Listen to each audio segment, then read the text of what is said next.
Good morning, good afternoon, good evening. This is Alan Burgos from the hashtag Walk with Lan channel. Welcome and welcome back to our channel. So before we continue our conversation for tonight or for this afternoon, let us just honor our subscribers. They are now 5,328 subscribers. No? So almost 3,000 for a while, 5,300. Okay.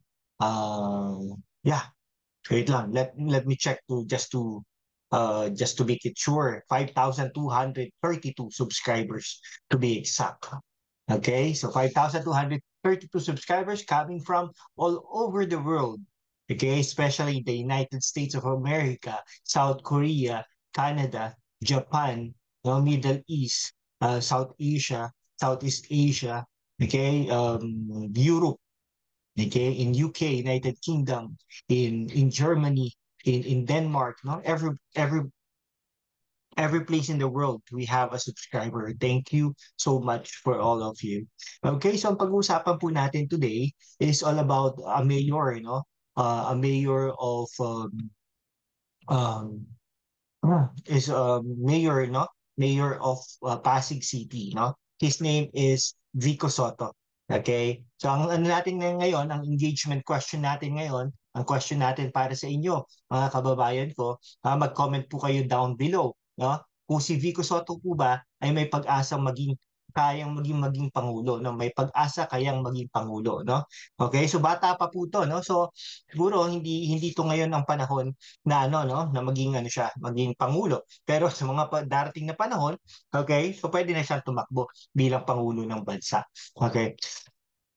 Now, pag-aralan po natin kung sino po ba tong taong ito, no? Yeah, indeed, anak po yan ni Vic Soto. Soto po yan. Anak po ni Vic Soto kay Connie Reyes, no? Yan. Okay? Kaya wag po tayo mako-confuse, no? Anak po yan ni Vic Soto, no?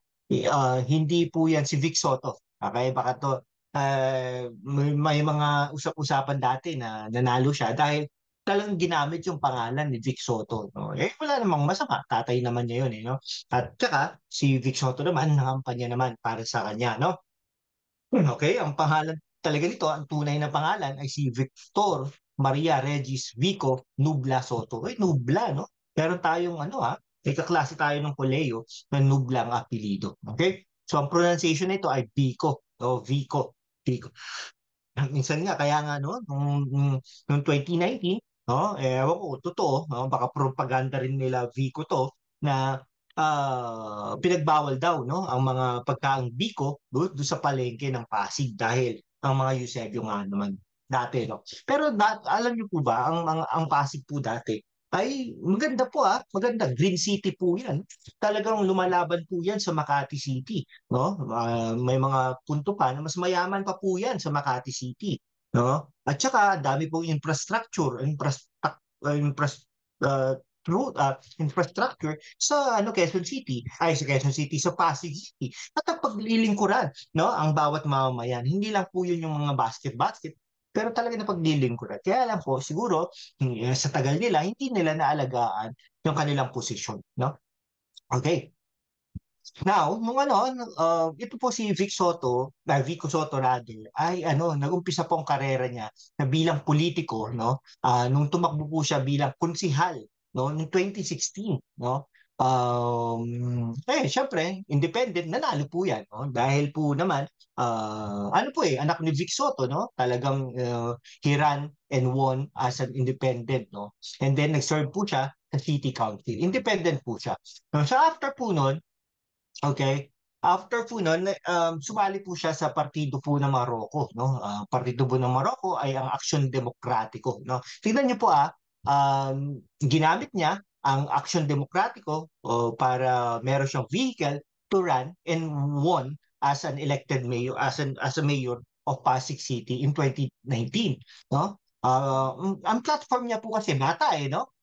Para makainganyo, no? At saka aral naman ito sa Ateneo, no, ang kanyang platform ay nakafocus sa public consultation, transparency, data-driven governance, and universal healthcare, no? Kumbaga, no, matunog sa ano, hindi niya ipapangako ng infrastruktura dahil wala naman siya experience doon, kumbaga. No, now, and then after noon, nag-prioritize siya sa housing programs. Okay? Pero tingnan niyo po housing programs, 6 years na po, pero may mga squatters pa rin po sa sa Pasig. No? So parang hindi ho makatotohanan. Lahat naman namang politiko pinangako niya, no? Sinasabi niya hindi siya trapo, pero kung hindi ka trapo, wala nang ganon, 'di ba? Wala nang squatters diyan, kumbaga. Pero in fairness naman to him, unti-unti naman niyang inaayos. Okay? Ayan, easier access to education. Pero nasaksihan natin, no, na hindi lahat po ng mga nasa lugar na yan ay nakakapag-aral din. Okay? And hindi rin maayos, no? Kumbaga, yung edukasyon, no? As po rin ang sabi ng iba, no? And then, of course, cracking down the corruption. Pero, mind you po, no? Ang corruption po ay until now, nandyan pa rin. Diba? Recently nga, yung kaibigan niya, no? Na pinasok niya, kinasuhan niya, no? Pero in fairness to him, talagang meron naman siyang balls to fight for corruption. Kaya lang, hindi natin maiiwasan. Meron pa rin at meron. No? Kumbaga nga, no, yung mga devices, no? Ganito ang presyo ng device na yun. Pero pag pupunta ka doon sa talagang mall, ay kamura po. Mas mura talaga. No? Halos kalahati. No? Ano naman yun, no? Siguro, allegedly, no? Nung tinanong nga natin yan, sabi, parang normal na po yun dahil yung supplier ilang taon, ilang buwan na maghihintay ng bayad ng City Hall. No? Pero kung maayos, no? Kung maayos naman ang bayaran, no? Kung maayos naman ang sistema, wala sanang ganun, no? Mas mura sanang naibibigay sa mga estudyante, sa mga kawani ng gobyerno, no? Yung mga ganun, no? So ibig sabihin, hindi pa rin niya nasusupo itong mga to, no? And then after noong 2022, nung na-re-elect siya, okay? Nag-resign po siya sa Action Demokratiko. Nakita niyo po ba 'yon? No? Noong 2019, tumakbo siya, ginamit niya ang Action Demokratiko. Pero noong 2022, nag-resign na siya. No? Ano po 'yon? Hindi ko po alam anong tawag doon. Kayo po magsabi kung ano po ang tawag doon. No? Pero ito po, magandang magandang naman sistema dito, no, nung 2021 na-vlog ko din po ito, no, yung US, no, State Department, na-recognize po, no, si Vico Soto as one of the recipient dun sa International Anti-Corruption Champions Award. Ibig sabihin, may mga efforts to fight corruption, no. Okay, now ayan. Ito po ang sabi nga po natin, anak po to ni Vic Soto at ni Connie Reyes, no? So, ito po ay ano po, no? Yung pangalan na ito, Vic Soto at Connie Reyes ay na-associate, no, sa Itbulaga. So, ibig sabihin, doon nabuo ang pagmamahalan ni Vic Soto at Connie Reyes at nagbunga nga ang isang Vico Soto, no? Yon. Now, so sabi nga nila, no, ini-expect daw nila na yung interest po ng batang ito, no, as early as 10 years old, no. So nag-aral po yan sa Philippine Montessori, doon sa preschool with famous actress Janine Gutierrez as his classmate. Ibig po sabihin, may pera. No, may pera naman po sila, si Vic Soto at saka si Connie Reyes, no. Ito si isa pang mayaman na eskwelahan, Brent International School, ng grade school and high school.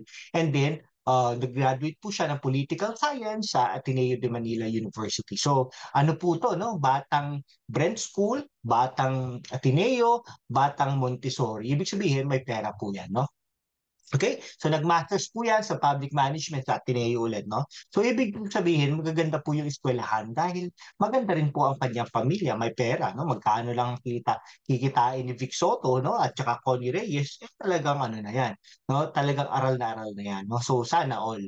Okay? Ayun. Tapos may mga awards pa siya, yung mga professional fellowship, yung Iowa Public Information Board for Fellowship, no? And then ito po nagturo po ito, no? Nagturo po sa Arellano University sa Pasig, no?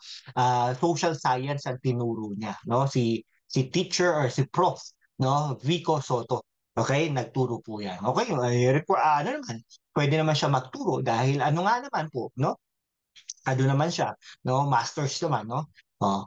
Okay, so now, noong 2016, nag-serve siya sa single term before nag-join siya sa 2019. So nagulat po ang lahat. Bakit niya po natalo ang isang Eusebio, no? Siguro naging confident enough si mga Eusebio, no? Hindi nila akalain na pwede silang talunin ng isang Vico Soto, no? Pero hindi ko alam kung talaga napabuti ba ang Pasig, no, versus sa Eusebio dati, no? Ngayon may lakas ng loob na sasabi ang tao, no, ng mga may mga ganitong akusasyon, etc. No? Pero in fairness naman, wala namang magagawa na, no? Dahil wala na sila sa pwesto, di ba?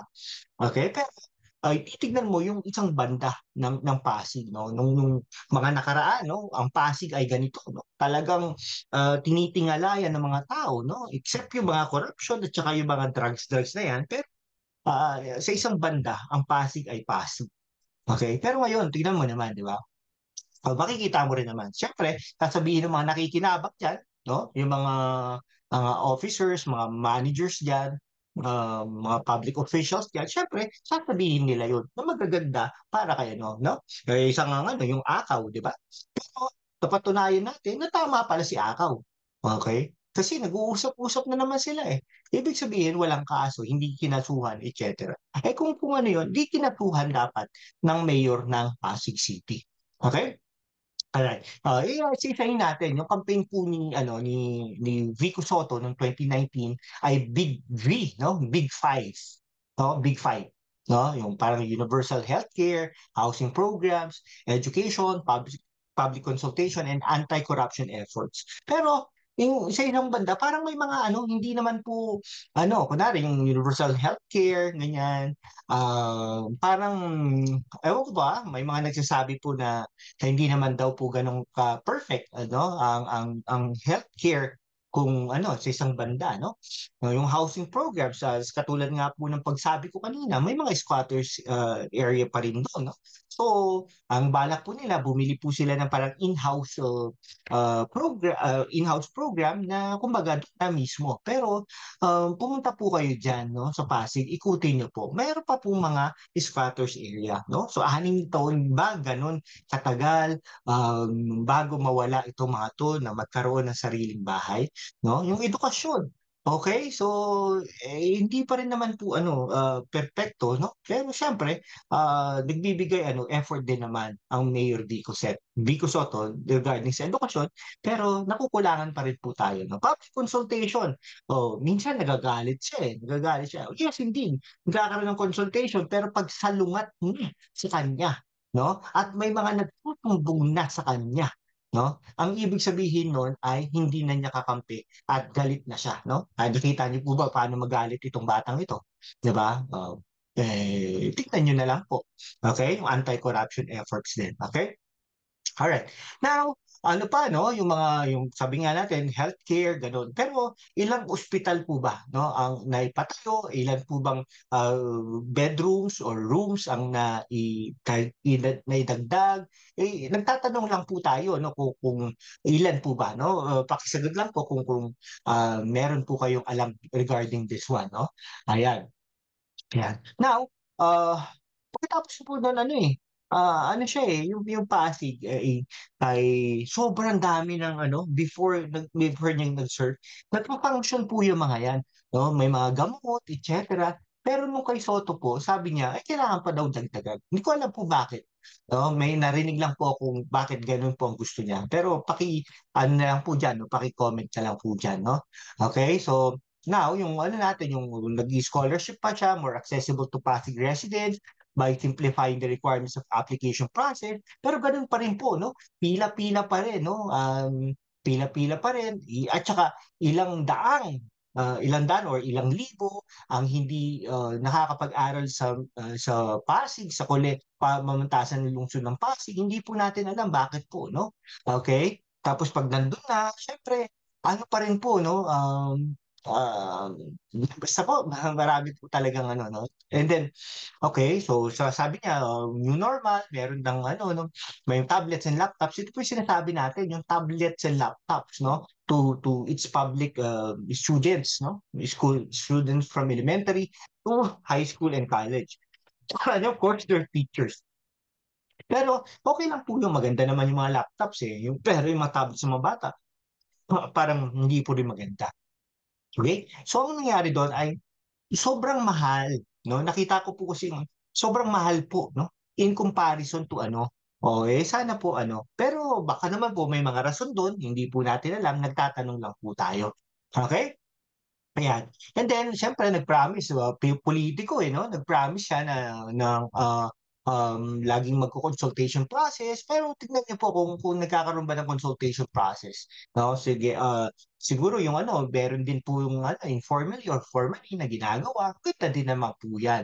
No? Yung government projects. Pero may mga naririnig-rinig din po tayo na may mga ano po talaga, no? Parang SOP pa rin, no? Pero hindi po sa mayor, pero sa ibang mga tao.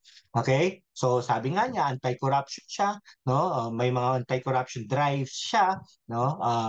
Nagtayo pa siya ng isang opisina with regards to this, and then okay, data-driven governance, etc. no? So something like that, no? Okay? So yung pagkapanalo po ni Vico Soto ay nag-end po sa isang no? Isang uh, ilang taong terms no ng mga Eusebio no actually 27 years no wala namang masama kung gaano katagal o hindi minsan nga mas masama pa yung mas maiksi ang serbisyo no ayan so nanumpa po siya noong 2019 syempre nandun po ang kanyang mga magulang okay ayan tapos noong July 9, 2019, this Soto had visited protesters, no? Yung mga protesters doon po sa Sago Foods Corporation in Pasig, no? And then yun, ano po siya, no? Maka workers po ba siya?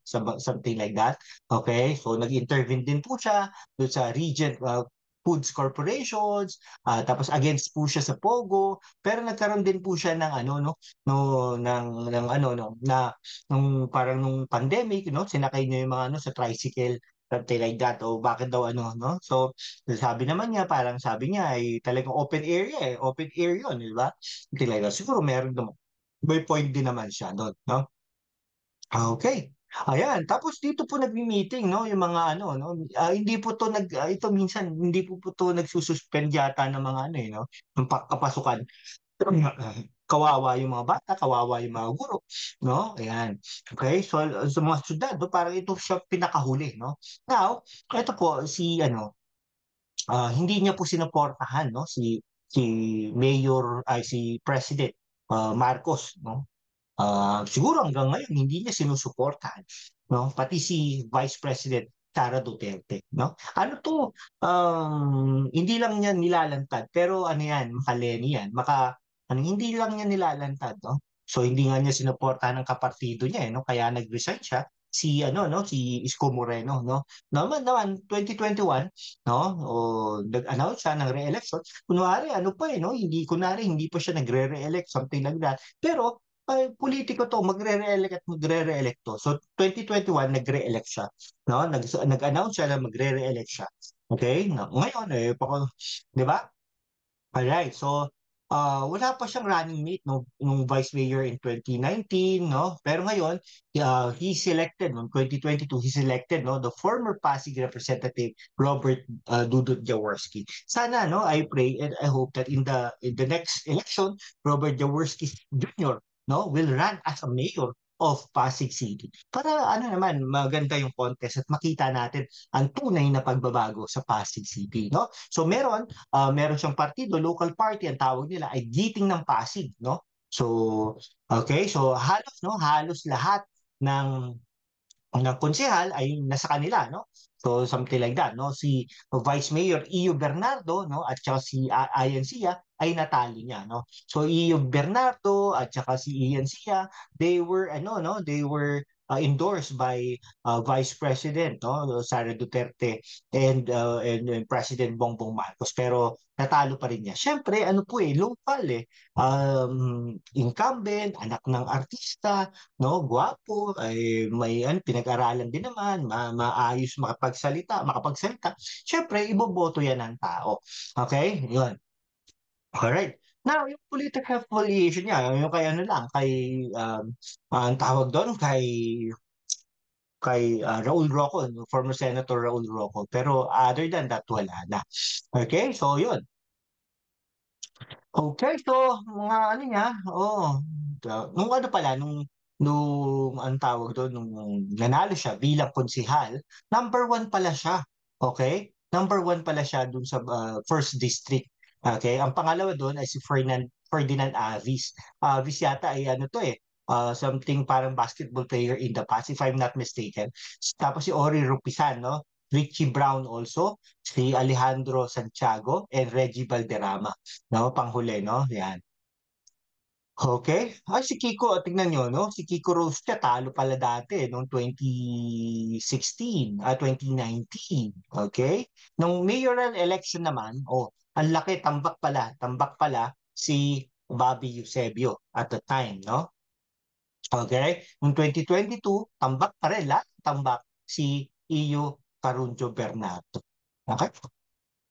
Ayun po, ano, kung ano, kayo po makakasagot niyan, sagutin niyo po nga kung karapat dapat nga po bang maging Pangulo balang araw si Vico Soto ng Pasig City. Sige, hanggang dito na lang po mga kaibigan ko. Maraming maraming salamat po sa inyo at mabuhay po kayo. God bless you all.